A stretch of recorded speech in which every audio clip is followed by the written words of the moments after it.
जिला निर्वाचन अधिकारी रायपुर की तरफ से आप सभी सेक्टर अधिकारी साहिबान का हार्दिक स्वागत करता हूं, अभिनंदन करता हूं और ये शुभकामनाएं भी प्रेषित करता हूं कि आगामी लोकसभा चुनाव की जो महत्वपूर्ण जिम्मेदारी आप सभी पे है उसको आप बहुत सुगमता से, बहुत अच्छे से संपन्न करा लेंगे। सेक्टर अधिकारियों के जो दायित्व हैं उससे संबंधित फ्लो चार्ट्स ये आपको उपलब्ध करा दिए जाएंगे और कुछ बारीक सी बातों को मैं इस वीडियो के माध्यम से आप तक पहुंचा देना चाहता हूं ताकि आपको आपके दायित्वों के प्रति किसी भी प्रकार का कोई कन्फ्यूजन ना रहे। वैसे पूरी निर्वाचन की जो प्रक्रिया होती है आप सभी जानते हैं कि रिटर्निंग अधिकारी महोदय के निर्देशन में सब कुछ होता है और उनके साथ में एआरओ या असिस्टेंट रिटर्निंग अधिकारी जो होते हैं वो होते हैं और उसके बाद सेक्टर अधिकारी और सेक्टर अधिकारी के नीचे पूरी पोलिंग पार्टी काम करती है। तो इस तरीके से 4 महत्वपूर्ण कड़ियाँ होती हैं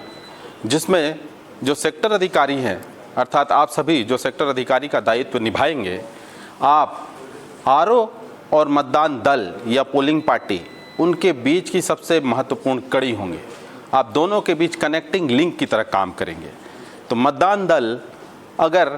किसी भी समस्या से ग्रसित हो जाएंगे या किसी भी समस्या का अगर उनको सामना करना पड़ेगा तो वो सबसे पहले आपसे संपर्क करेंगे, सेक्टर अधिकारी से संपर्क करेंगे और आप ही को उनकी सारी समस्याओं का निराकरण भी करना है। और अगर आपसे वो निराकरण नहीं हो सकता तो आपको अपने एआरओ को सूचित करके उस समस्या का निराकरण करवाना है। तो इसीलिए तो सेक्टर अधिकारी के तौर पर आपकी जो ड्यूटीज़ होती है, आपकी जो जिम्मेदारी होती है वो सबसे महत्वपूर्ण हो जाती है। तो अब आपके दायित्वों के बारे में बात करते हैं। वैसे तो सेक्टर अधिकारी का काम उसी दिन से शुरू हो जाता है जिस दिन आपको सेक्टर अधिकारी की नियुक्ति का पत्र मिल जाता है, अर्थात नियुक्ति का आदेश आपको मिल जाता है। उसी दिन से आप सेक्टर अधिकारी की ड्यूटी आपकी शुरू हो जाती है। और इस ड्यूटी के दौरान आपको क्या क्या करना पड़ता है उसका एक संक्षिप्त मैं आपको विवरण देता हूँ। सबसे पहले आप जिस सेक्टर के आप सेक्टर अधिकारी अपॉइंट होंगे उस सेक्टर में आपको लगभग 10 या 12 मतदान केंद्रों की जिम्मेदारी दी जाएगी। तो आपको आपके नियुक्ति आदेश के साथ ही उन 10-12 मतदान केंद्रों के A to Z संपूर्ण जितनी भी स्थितियां हैं उनका निरीक्षण करते रहना होगा और उनका प्रतिवेदन संबंधित एआरओ को आपको देते रहना होगा। तो इसमें आप क्या करेंगे, सबसे पहले जो आपके मतदान केंद्र हैं 10 या 12 उन मतदान केंद्रों की संपूर्ण व्यवस्था आप देखेंगे, जिसमें मतदान केंद्र में पहुंचने का जो रास्ता होगा उसका सुगम यातायात और मतदान केंद्र में छांव, मतदान केंद्र में विद्युत व्यवस्था, मतदान केंद्र में पेयजल व्यवस्था, मतदान केंद्र में शौचालय, टॉयलेट्स इत्यादि की व्यवस्था। क्योंकि मतदान केंद्र में एक दिन पहले मतदान दल पहुंचेगा, उसके लिए वहां पर सारे बेसिक्स जो रिक्वायरमेंट्स हैं वो सभी ठीक ठाक हैं कि नहीं, वो सब सुनिश्चित करने का दायित्व सेक्टर अधिकारी के तौर पर आप पे होगा। तो आपको ये उसी दिन से ये सब सुनिश्चित करने की प्रक्रिया शुरू कर देनी है जिस दिन से आपको आपका आदेश प्राप्त हो जाएगा। इसके अलावा आप अपने जो सेक्टर क्षेत्र होगा आपका, जिसमें 10-12 मतदान केंद्र जो होंगे, उन मतदान केंद्रों से संबंधित जितने भी भवन हैं उन भवनों के जो जितने जिम्मेदार अधिकारी हैं, जैसे भवन अगर कोई स्कूल है तो उनके प्राचार्य, उनके प्रधान पाठक, वहाँ जो लोकल बॉडीज़ में काम करते हैं जैसे पटवारीज हो गए और कोटवार हो गए, सरपंच हो गए अगर ग्रामीण क्षेत्र है तो, उन सभी का जो संपर्क नंबर है, कांटेक्ट नंबर आप अपने पास ले करके संधारित कर लेंगे और उनसे सतत संपर्क भी बना के रखेंगे। और उन्हीं से संपर्क करते हुए आप उस क्षेत्र के जो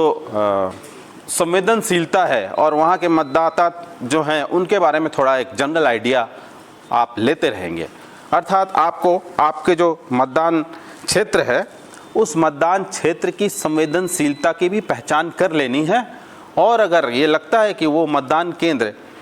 या आपके क्षेत्र का कोई मतदान केंद्र अगर संवेदनशील है, संवेदनशीलता का मतलब है वहाँ कुछ इस प्रकार की मतदान के दिन कुछ इस प्रकार की गतिविधियां होने की संभावना तो नहीं है जिससे मतदान में कोई बाधा हो। अगर जैसे बहुत सारी चीज़ें होती है धार्मिक या फिर कोई कम्युनिटी बेस्ड कुछ इस प्रकार के संभावना अगर बन सकती है तो उसका आकलन आपको कर लेना है। और उसका आकलन आप कैसे करेंगे? वहाँ के लोकल जो लोग हैं, लोकल बॉडीज़, जैसे आपको सरपंच, कोटवार या पटवारी और वहाँ के जो मतदाता आसपास के हैं उन सभी से बात करके आप एक जनरल आइडिया लगा लेंगे। और अगर लगता है कि वाकई में वह क्षेत्र जो है वो संवेदनशील हो सकता है तो उसके लिए आपको एनेक्जर 2 एक प्रपत्र 2 होता है, उसमें आपको उसकी सूचना ARO को दे देनी है संवेदनशीलता की पहले ही। और इसके अलावा आप जितने भी मतदान केंद्र हैं उन मतदान केंद्र का भौतिक रूप से निरीक्षण करते रहेंगे और उसका प्रपत्र 7 या एनेक्जर 7 में उसकी रिपोर्ट ARO को सौंपेंगे। इसके अलावा जो आपका सेक्टर क्षेत्र है, आपके सेक्टर में किसी शासकीय संपत्ति का दुरुपयोग तो नहीं हो रहा है या वहाँ कोई अपनी निजी संपत्ति का उपयोग करके मतदाताओं को प्रलोभन देने वगैरह की कोशिश तो नहीं कर रहा है, ये भी देखना आपकी जिम्मेदारी है। सेक्टर अधिकारी के तौर पर आप इसे भी सुनिश्चित करेंगे कि इस प्रकार की कोई गतिविधि न हो रही हो। और इसके अलावा उस क्षेत्र में अर्थात उस सेक्टर में आदर्श आचार संहिता का भी पालन हो रहा है कि नहीं, यह भी सुनिश्चित करना आपकी जिम्मेदारी होगी। और अगर आपको लगता है कि किसी भी तरीके से उस क्षेत्र में आचार संहिता का अगर पालन नहीं हो रहा है तो आप ARO को या फिर संबंधित पुलिस थाने को सूचित करके आचार संहिता का पालन सुनिश्चित करवाएंगे। कुछ बातें होती हैं जो मतदान केंद्रों के बाहर स्पष्ट रूप से अंकित होती हैं। जैसे आपका जो मतदान केंद्र है उस मतदान केंद्र के बाहर लोकसभा क्षेत्र का नाम, विधानसभा क्षेत्र का नाम, मतदान केंद्र का नाम, अनुभाग का नाम, मतदान की तिथि, मतदान का समय, वहाँ कितने मतदाता उस क्षेत्र उस पर्टिकुलर बूथ के लिए निश्चित है, ये सभी की जानकारियाँ जो है उस मतदान केंद्र के बाहर लिखी जाती हैं। तो यह सुनिश्चित करना है कि वह लिखी भी जा चुकी हैं। अगर किसी मतदान केंद्र में किसी वजह से वह जो लिखा नहीं गया हो या फिर किसी तरीके से वहाँ मिट गया हो तो उसको ठीक से लिखवाना ये भी सुनिश्चित करना आपका दायित्व होगा। और आप इससे संबंधित जो अधिकारी है ARO है उनको सूचित करके उसको दुरुस्त करा लेंगे। इसके अलावा एक और बात है कि मतदान केंद्र के 100 या 200 मीटर के आसपास मतदान वाले दिन मतदान केंद्र का 100 मीटर और 200 मीटर चिन्हित करने का काम पीठासीन अधिकारी का होता है, लेकिन सेक्टर अधिकारी के तौर पर आपको ये पहले ही सुनिश्चित कर लेना है कि वहाँ 100-200 मीटर के दायरे में किसी प्रकार की कोई राजनीतिक गतिविधि या कोई राजनीतिक स्लोगन या किसी पार्टी का कोई बोर्ड, होर्डिंग्स, फोटो किसी नेता का इत्यादि ये सब न लगा हो, इसको आप पहले ही हटवा लेंगे। तो ये कुछ चीज़ें हैं जो आपको मतदान के पहले अर्थात जिस दिन से आपका आदेश आपको प्राप्त होगा उस दिन से मतदान के एक दिन पहले तक ये चीज़ें रूटीन में आपको करते रहनी होंगी। अब बात कर लेते हैं हम मतदान के एक दिन पहले की जो ड्यूटीज़ है आपकी, अर्थात जिस दिन सामग्री वितरण होगा उसका भी फ्लो चार्ट यहाँ पर अलग से आपको मिल जाएगा। ये बना हुआ है, हमने आपके लिए बनाया है। तो इसमें आपको मतदान के एक दिन पहले अर्थात अभी लोकसभा चुनाव हमारे यहाँ रायपुर में 7 मई को होने वाला है, तो 6 मई को आपको क्या क्या करना होगा अब उसके बारे में बात करते हैं। सबसे पहले तो जो सामग्री वितरण केंद्र होगा वहाँ पर आपको पहुँच जाना है निर्धारित समय पर, और आपके विधानसभा क्षेत्र के जो सेक्टर अधिकारियों के लिए निर्धारित काउंटर बने होंगे अपने काउंटर पे आपको समय पे पहुंच जाना है, क्योंकि उस दिन जितने भी मतदान दल हैं वो भी सामग्री वितरण केंद्र में आएंगे और आपके सेक्टर से संबंधित जितने पीठासीन अधिकारी हैं वो आपसे संपर्क करेंगे और आपसे संपर्क करने के बाद ही वो अपना ड्यूटी ऑर्डर आपसे प्राप्त करेंगे, जो कि आपको ARO जो है उपलब्ध करा देंगे कि आपके सेक्टर में जितने भी मतदान केंद्र हैं उन मतदान केंद्रों में किसकी ड्यूटी लगी है, कौन पीठासीन अधिकारी है, उनका ड्यूटी ऑर्डर आपको दे दिया जाएगा और आपके माध्यम से उनको आप उपलब्ध कराएंगे। तो इसलिए आपको समय से पहुंच जाना बहुत ज़रूरी है। और आपके सेक्टर में जितने मतदान केंद्र हैं, उन मतदान केंद्रों में जिन भी मतदान दलों की नियुक्ति हुई है, खासकर पीठासीन अधिकारी, मतदान अधिकारी क्रमांक 1, 2 एवं 3, इन सब की जो जानकारी है वो आपको रखनी चाहिए और खासकर उनका मोबाइल नंबर तो ज़रूर रखना चाहिए। तो पीठासीन और 1 नंबर 2 नंबर सबका मोबाइल नंबर आप अपने पास संकलित कर लें और उनको उनके संबंधित काउंटर से उनकी मतदान सामग्री प्राप्त करवाना ये सुनिश्चित कर ले। हर पीठासीन अधिकारी को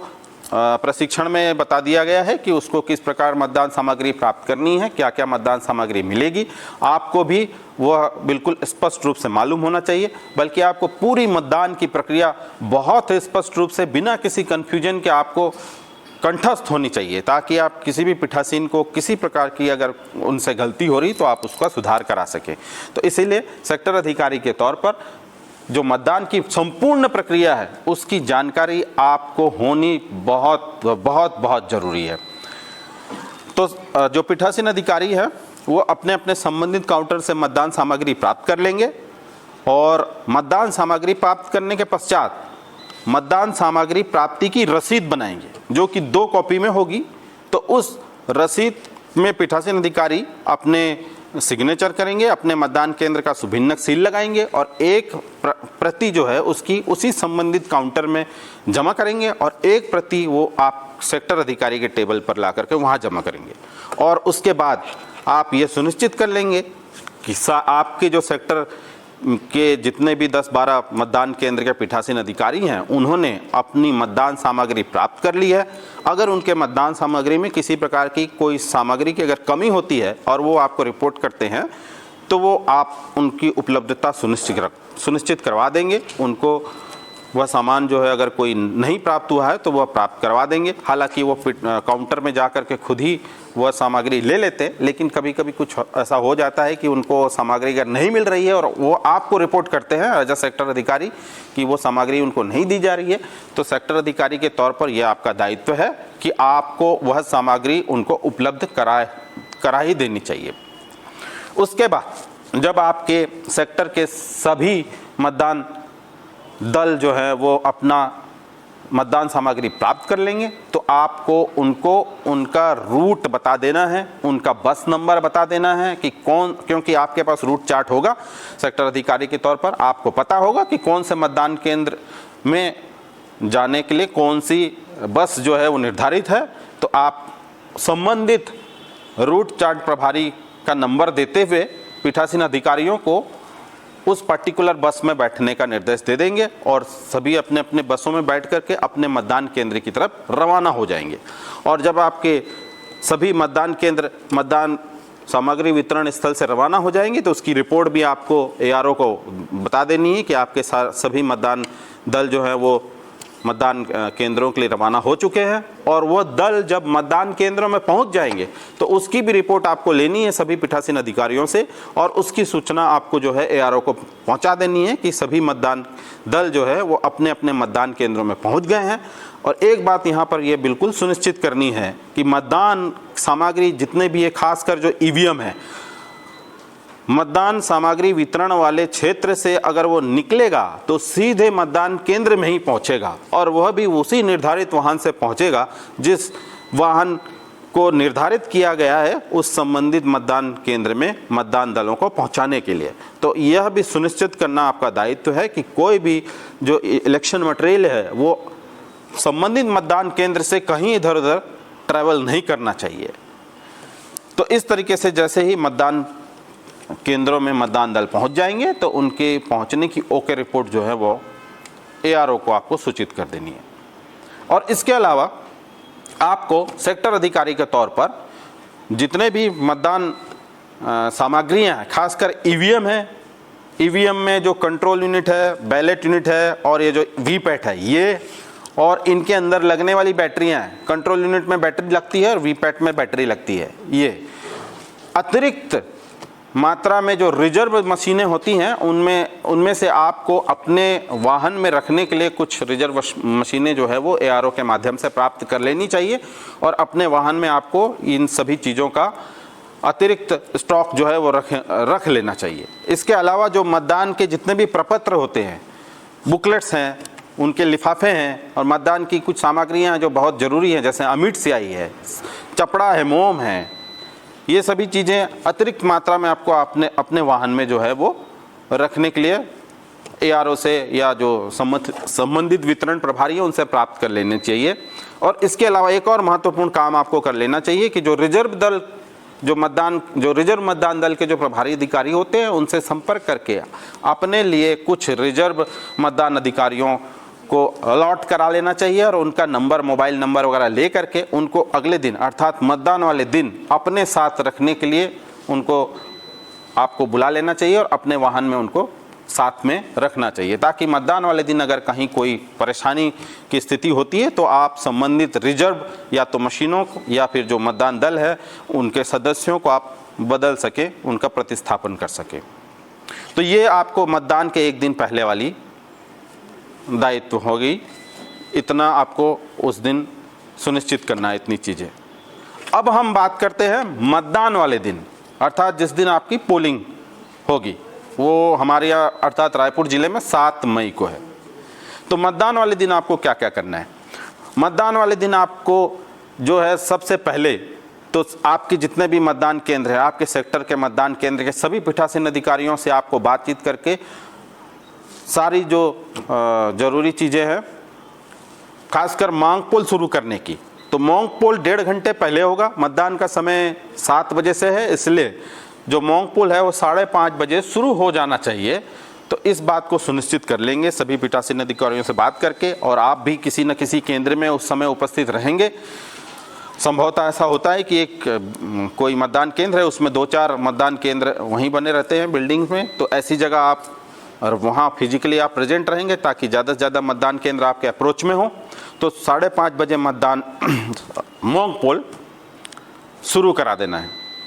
तो मॉन्ग पोल के लिए जो आवश्यक चीज़ें हैं वो सभी पीठासीन अधिकारियों को प्रशिक्षण में बता दी गई हैं। तो उसमें मॉन्ग पोल में क्या होगा कि ये जो मशीनें हैं, और वो मॉन्ग पोल के पहले ही पीठासीन अधिकारी जो है जोड़ेगा, और उसके बाद ही उसको अगर इन मशीनों में कोई खराबी हो या किसी प्रकार की कोई समस्या हो तो वह पता चलेगी। और अगर किसी मशीन में कोई समस्या आती है तो सबसे पहले वो आपको फ़ोन करेगा। सेक्टर अधिकारी के तौर पर आपको उसका निराकरण कर देना है तुरंत ही। जैसे कोई मशीन में अगर बैटरी ख़राब हो गई है, चालू नहीं हो रही है, और पीठासीन से वो अगर चालू नहीं हो पा रही है, तो आपको इस स्थिति में रहना चाहिए कि आप उस मशीन को जा करके चालू कर सके। और वाकई में अगर उस मशीन में कोई प्रॉब्लम है तो आपके पास जो एक्स्ट्रा मशीनें हैं उनसे उस मशीन को रिप्लेस कर सके। तो मॉन्ग पोल के पहले अगर मशीनों को बदलना पड़ जाए तो मशीनों को बदलने का एक निश्चित प्रोटोकॉल है जो स्पष्ट रूप से आपको मालूम होना चाहिए। तो जो मशीनों के बदलने का जो कंडीशन है या जो स्थिति है या परिस्थिति है वो 2 प्रकार की हो सकती है। पहला प्रकार या पहली परिस्थिति, मॉन्ग पोल के पहले अगर मशीनों को बदलने की ज़रूरत पड़ जाए, और दूसरी परिस्थिति मॉन्ग पोल के बाद जब एक्चुअल मतदान शुरू हो जाए, वास्तविक मतदान शुरू हो जाए, तो उसके बाद अगर मशीनों को बदलने की ज़रूरत पड़ जाए। तो ये 2 परिस्थितियां हैं। दोनों परिस्थितियों में मशीनों को बदलने का प्रोटोकॉल बिल्कुल अलग अलग है, और उसको उसका जो डॉक्यूमेंटेशन है, अर्थात मशीन बदलने के दौरान कौन सा फॉर्म भरा जाना है वो भी अलग अलग है। तो ये भी आपको बिल्कुल स्पष्ट रूप से मालूम होना चाहिए। मैं अभी आपको बता देता हूँ। अगर मॉन्ग पोल के पहले अगर कोई पीठासीन अधिकारी आपसे संपर्क करता है और बोलता है कि मेरा कंट्रोल यूनिट नहीं चल रहा है, या वीपैट नहीं चल रहा है, या बैलेट यूनिट नहीं चल रहा है, तो आपको तत्काल वहाँ जा कर के देखना चाहिए कि वो उसका जो केबलिंग वगैरह है प्रॉपर है कि नहीं। वो एक बार आप अपनी तरफ से इंश्योर कर लें, सब जोड़ के, और फिर चालू करें। अगर पीठासीन से कोई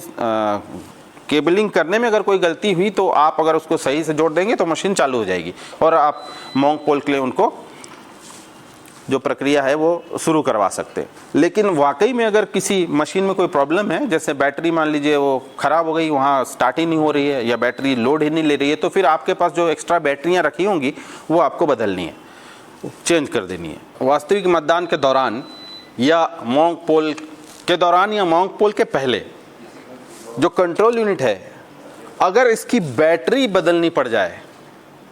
तो बैटरी, चूंकि सेक्टर अधिकारी के तौर पर अतिरिक्त बैटरियां आपके पास होंगी, तो इसलिए पीठासीन अधिकारी आपसे ही संपर्क करेगा, तो आपको संबंधित मतदान केंद्र में पहुंच